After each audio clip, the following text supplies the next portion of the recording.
Last week, we reported on the shocking news of a knife attack at a summer dance class in the English town of Southport, which tragically resulted in the death of 3 girls. Several others were injured. Sadly, some people have used the tragedy as an excuse to cause more violence around the country. False information about the attacker was quickly spread online. He was incorrectly labelled a Muslim immigrant, and claims like this seemed to spark violence by a group of people with extreme views on immigration. Many of the rioters support what's called the far right, which is against people settling in Britain if they weren't born here. The first riot started in Southport, where a mosque was targeted, shops were broken into, police were injured, and their cars were set on fire. The riots have spread across the country, with the Prime Minister, Sir Keir Starmer, holding emergency meetings with the police to discuss how to tackle the violence, which he condemns as racism. This is not protest. It is organised, violent thuggery, and it has no place on our streets or online. To those who feel targeted because of the colour of your skin or your faith, I know how frightening this must be. I want you to know that this violent mob do not represent our country, and we will bring them to justice. Residents who have witnessed the violence on their streets have been coming together to clear up the mess caused by the rioters. And as well as the Prime Minister, many others have spoken out about how the views of this small group of people are not what the majority of the British public believe. We heard from Dr Krish Kandiah, who runs a charity that helps refugees who have fled danger or war in their countries and are now living in the UK. I'm so sorry if you or your family are feeling nervous, unsettled, or even frightened by the violence that's been taking place around the UK. This is a small group of people that have been whipped up by misinformation they've read online to cause chaos and violence, particularly against people who have moved to the UK. They might have moved to the UK generations ago, like my family, or they might have come more recently. They are often targeting people based on the colour of their skin, and that's called racism, and we have to oppose that.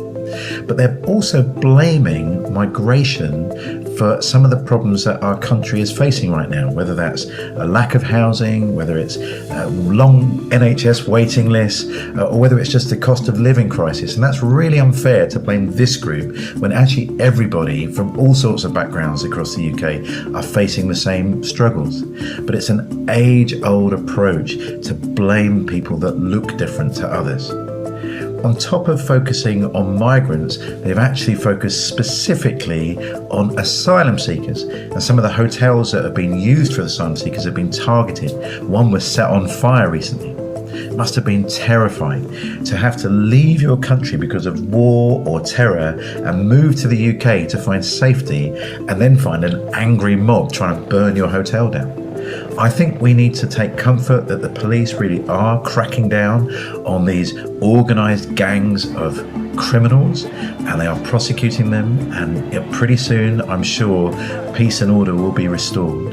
But in the meantime, as you have opportunity, I think the best way that we fight this kind of hatred is with hospitality and kindness. Well, during the week, thousands of people have been doing just that. Counter-protesters who hugely outnumbered the rioters took to the streets to show their support for migrant families and refugees, and that racism won't be tolerated in their communities.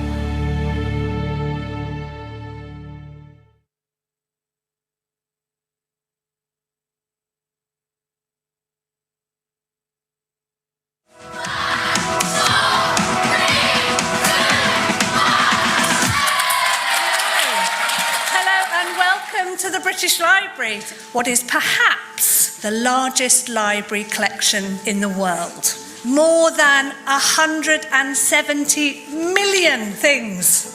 And you know that number grows by 3,000 every week. All across the United Kingdom, boys and girls in schools up and down the country have been painting beautiful pictures to try and understand and express what it's like to be a refugee. There are many, many millions of people who have been forced to flee their homes because of war, violence and persecution, and 40%, so nearly half of them, are kids. Just like all of you in this room, the only difference is that because of things out of their control, they've been forced to leave their homes and leave everything behind them. The work is great, the work is big, but there are solutions. If we all do our bit, just like each and every one of you is doing, using your art, using your poetry, we can bring about change. And art and poetry, they inspire, they inform, they connect. They change the lives of refugees as well because it helps them have an outlet. All of the stories that I have written, I began writing by doodling ideas in the spaces between. While I am talking to you, I want this piece of paper to be covered in not my ideas, but what you have taken from the things that people have said today. And I want all of you to be as passionate to the arts as you are now, because it is the evidence of your empathy, kindness and love. The first person that has won the highly commended prize for their outstanding artwork is Amy Smith. Isn't that great? Let's have a round of applause. Congratulations, Mary. I just started with how I feel first when I arrived at England. Yeah. Brilliant. Let's give Mara a round of applause. Thank you. Congratulations. I was kind of missing my parents and I wanted to write something to remember it. So I wrote this picture of me and my family and most of my time spending in the UK. Wonderful. Congratulations. The winner for this category is Faye.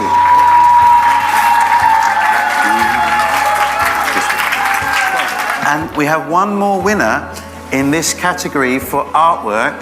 Look at that. This is for you. Congratulations. So I'm Iranian and I came to UK December 2022, and when I was painting this picture I was thinking about my home and that I didn't have anywhere to call home. We've been to a hotel in Erskine for 8 months and then we had to move to another one for 8 months and then we got our status just a month ago. Congratulations. Thank you. Wonderful. Now we also had a poetry competition. The two winners, their work will be read out by Sir Jonathan Price. My refuge is the night, because I can see the jet black night sky, twinkling stars and the shining moon. A place where I can dream. Well done. Wherever I go, a trail is left behind. Everyone looks at me as if I've committed a crime. I hurry home, my head down in shame. Where do I belong?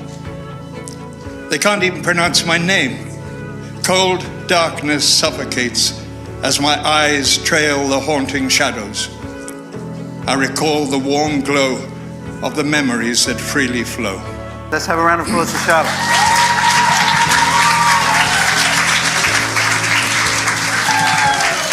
And on behalf of the whole small Sanctuary team, we thank you so much for taking part in this, and we look forward to next year. Let's see what we can do to spread a warm welcome. Thank you for joining us. See you again soon.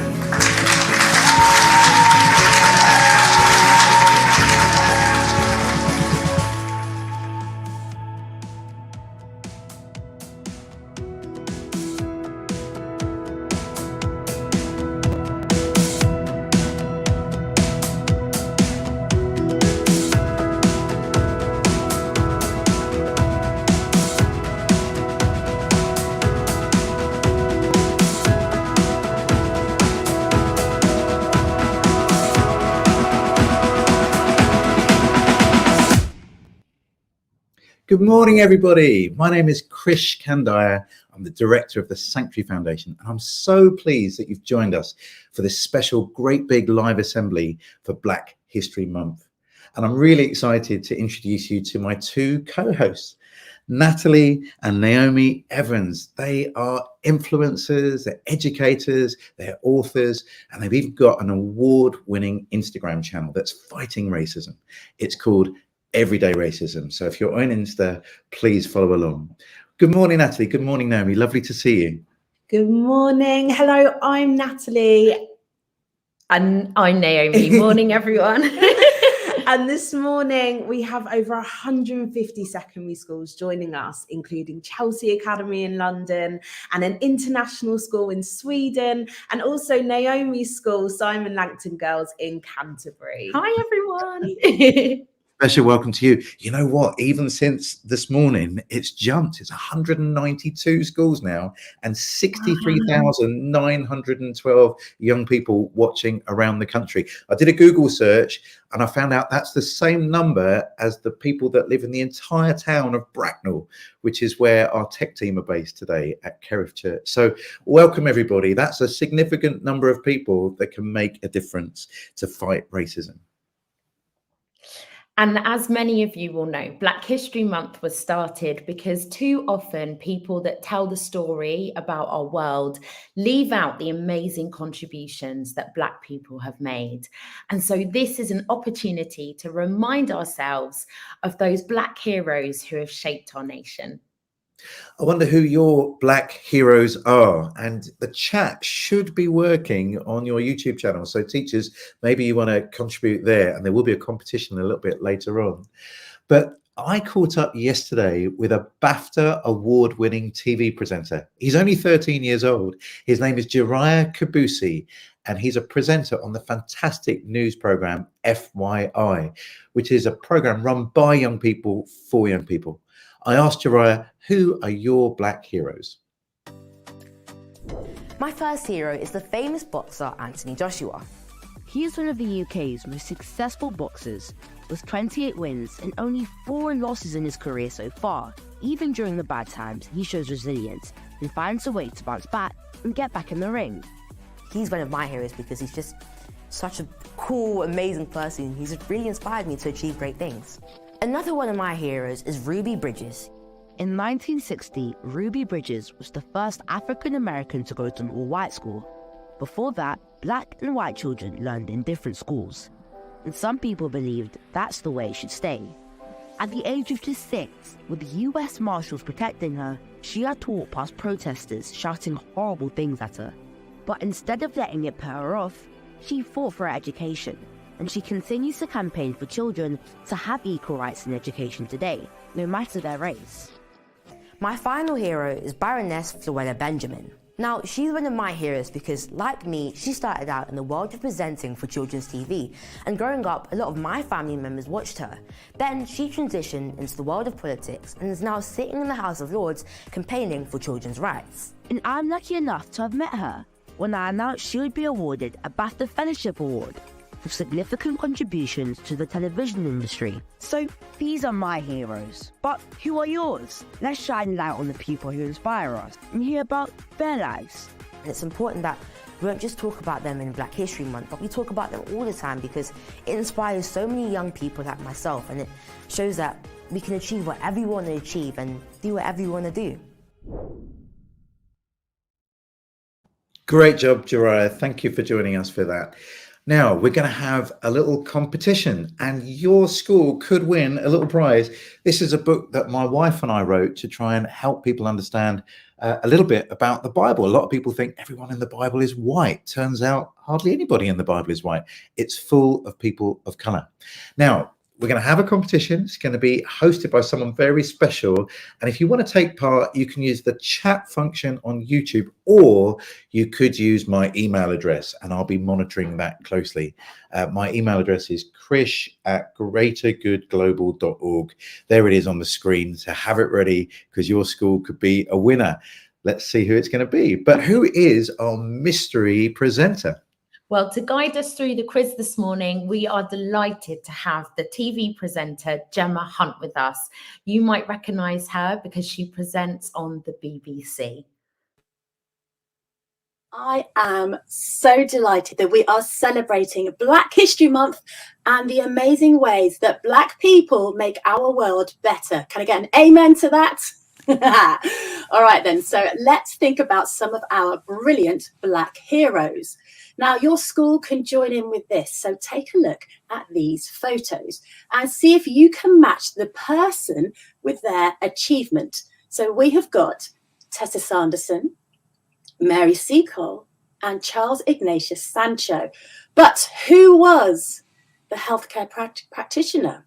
Who was the justice campaigner? And who was the sporting hero? Now, schools, please send me your answers as quickly as you can, because we do have Krish's book as a prize for the first school who correctly identifies these 3 important people from British history. Just type down quickly your school name, A, B, and C, and the right number next to it. It's really simple. Go on. I can see all the teachers now rushing over to the computer and typing it in. Shout it out nice and loud. All right then, so these are the answers. No cheating now. Don't put your answers in now. You should know these anyway. So let's have a look. We have got Tessa Sanderson. Now, she came to the UK from Jamaica when she was 9 years old and became the first Black British woman to win a gold Olympic medal. Well done to Tessa. She is our sporting hero. And then we've got Mary Seacole from the 1850s. Now, she worked on the battle front lines in what is now Ukraine. She was nursing British soldiers who were fighting the Russian Empire. So she is our healthcare pioneer. And finally, we have got Charles Ignatius Sancho. Now, he was actually born on a slave ship. Yeah. And he loved to read and write. And he used his writing to help stop the slave trade. And he was also the first known person of African descent to vote in a UK general election. So well done to you if you've got those answers right. Thank you so much. Great job, Gemma. Thank you. Wow, we have a winner. It is Packer School in Brighton, and Dylan Thomas got the answer right first. So I've been to Packer School. It's a fantastic school. So glad you're joining us today. And we will be sending a copy of this to you. Just make sure, Dylan, that we've got the right address for you. I wonder who your Black heroes are. We've had some great comments in the chat. Muhammad Ali came up, Rosa Parks, Zendaya, Martin Luther King.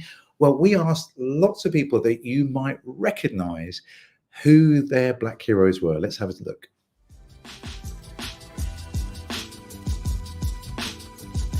Hi, I'm Michael Kiwanuka. I'm a singer-songwriter from London. A writer called Toni Morrison, a really amazing novelist who wrote primarily about the Black experience, and she even ended up winning a Nobel Peace Prize for Literature. I'm here in New York as a child and youth advocate from Ghana.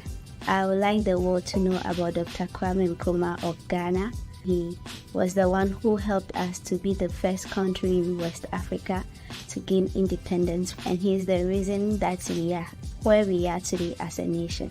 I would say Maya Angelou, just as an artist and as a leader. She's just inspired us around the world, and I just think that she's amazing. I have so many other heroes too, like Nelson and Muhammad Ali, my brother Chad, like so many heroes. One Black woman that really stands out for me is Ruby Bridges. See, at the time, in America, there was segregation, so Black people had to go to some schools and white people went to different schools.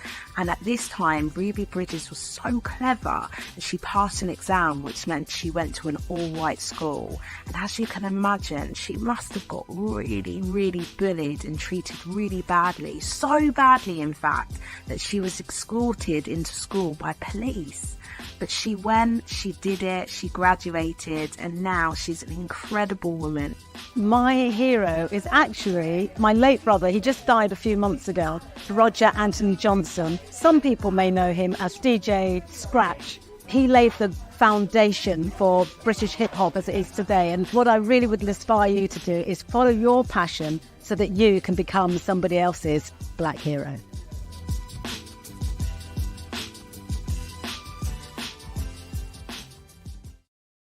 Wow, fantastic. Thank you. Good to see Natalie on there as well. And wonderful heroes. Now, this summer, some pretty tough stuff was on our TV screens, and sadly, for some of us, on our streets and town centres. Riots broke out across the UK, and they seem to be targeting people who had a different skin colour or might, they thought, have come from another country. An asylum hotel was set on fire. People of colour were assaulted in the streets. Police officers and even a police dog and horse were attacked. It's left people feeling very nervous and worried, and many people are now feeling scared to go outside. Yeah, it seems we still have a long way to go to make sure that our schools and streets are safe for everyone. This is why Black History Month is so important, remembering and celebrating the ways that Black people make our world a better place. I thought it would be important to talk to some young people about that. So I'm so excited. We're now going to go to some Philip Morant School and College in Colchester, which is a fantastic school I got to visit recently. And Isabel and Grace, good morning to you. Just introduce. Yeah, lovely to see you, looking great. Tell us about what you're currently is your favourite subject and what year group you're in. So I'm in year 11 and my favourite subject is food preparation and nutrition. My name's Isabel and my favourite subject is English. Love it. Those are fantastic subjects. I'm feeling hungry for your food, and I love to read. So we've got a lot in common. Can you remember back to the summer? What did it feel like for you guys when those riots were kicking off? So when the riots started, my mum and my family were very worried to allow me and my sister out because she thought that something bad would happen to us just because of the colour of our skin. Yeah, and it felt really unsafe to go out, and it was really catastrophic as well. I'm so sorry that happened. And what does it feel like now? Is it different? Has it changed things? Yeah, there's still a long way to go, but it feels a bit more safer to go out now since everything's died down a bit. Yeah, I hear that. And what do you think schools can be doing to make sure that everybody feels safe, welcome, and accepted? So I feel like schools should have events such as my school to make everyone feel like they belong, such as like cultural events and celebrating different cultures throughout the year, not just Black History Month. And I also feel like teachers should be able to make students feel comfortable to talk to them if they have any issues with their skin color and other races. Yeah, really good, really important. And I think you're going to have some cultural events soon, or have you had one recently? And tell us a little bit about what your school is going to be doing. So tomorrow we're going to incorporate different traditions, different cultures, specifically Jamaican culture. So in our canteen tomorrow, we're going to be serving like rice and peas for lunch. It's going to be really good. And we're also going to have a culture dress on the 25th of October where you can come in your traditional wear and celebrate it throughout the whole day with learning about different things during tutor time. Fantastic. And have you already planned your costumes? Yes, I have, but I don't have it with me today. But we do have something for you guys. Oh, yeah. Let's see. This. Oh, This is called an Akan drum, originated from Ghana. And it's just like in our music room right now, we like to incorporate different cultures, traditions, and we have this African drums. It's really fun. Yeah, our school incorporates different traditions so they can follow our slogan to be a community where everyone feels like they belong and can be the best they can be. That's amazing. Thank you so much. One last question for you. If you're not a person of color, if you're a white person watching today, but you feel passionate about racism or fighting racism, do you have any advice? What should our friends be doing to support people of color? So when I was in year 8, my friends and I wanted to start a culture group so we could really, for the next year groups, to feel like they can belong in this school. And some of my white friends came across to me and said, oh, can we join your culture group? And we were open, and it was a really, really big culture group, and it still is. So, and then we all planned out a culture day for all of our cultures. So if you're not a person of color, I feel like you should talk to your teachers of any inquiries that you have, and your teachers can do something about it. Just make sure you take part in anything regarding culture and yeah. Amazing. Isabel, Grace, you are fantastic ambassadors for your school and wonderful leaders. We're really appreciating you being with us today. Thanks for joining us. Thank you. Thank you. Excellent. Oh, we have a very special treat now. And then I'm going to have a lovely chat with Naomi and Natalie. One of my Black heroes is, of course, the Black Panther. And I've got the Black Panther for you to see. I caught up with Letitia Wright, and she told us a little bit about her story.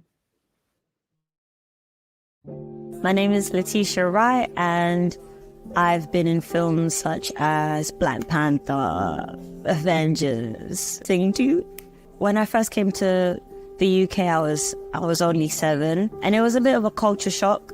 Took a while for me to adapt to having a different accent, because in the Caribbean or South America, you have a different accent. So I was kind of teased about it a little bit. I don't think the kids were being malicious. They just couldn't understand me properly. So I would go home and practice in front of the mirror, like change my accent to what I was hearing. So unbeknownst to me, that was me like doing a bit of acting, because in acting, you have to change your accent. You know, if you listen to me now, I don't sound like Shuri, but when I'm in my character, she has a different accent. So I was practicing even at a young age with acting when I didn't even know I was. Now that I'm grown up, people love my accent.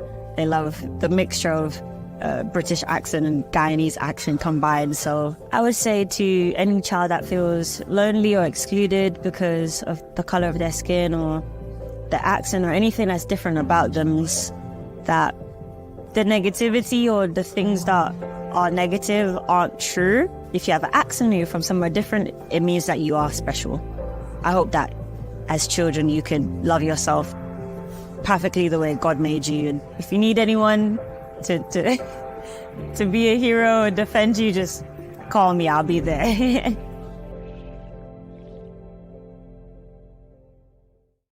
Fantastic, Letitia. Thank you. We will definitely call in the Black Panther whenever we can. Yeah. We've been fighting racism today through celebration. We want to celebrate our heroes and recognize the massive contribution that Black people have made to our world and to our culture. But Naomi, what do you think? What else can we be doing? Or Natalie, what else should we be doing to fight racism today? Well, I think sadly we live in a society where racism does exist. So I think it is far more helpful to admit that than pretend it doesn't exist. Then if we're people that do experience racism, then it's important that we have people around us who we can talk to and who can support us. So why not have a little think now about who that might be for you?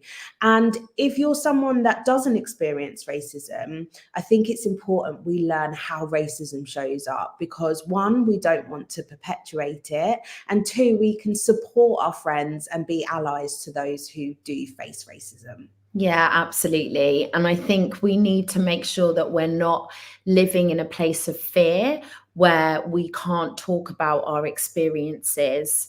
Part of the reason that racism exists is through ignorance, and we need to make sure that we are understanding where it came from and why people maybe believe some of these things that actually are based not on fact. And we fight racism through those conversations and allowing people to understand experiences that are different to their own. And it's fine to talk about our differences and also the things that unite us and make us similar. And so I think we need opportunities, particularly at school, as the girls were saying earlier, where we can talk about who we are, our identity, and how we can work together to fight discrimination.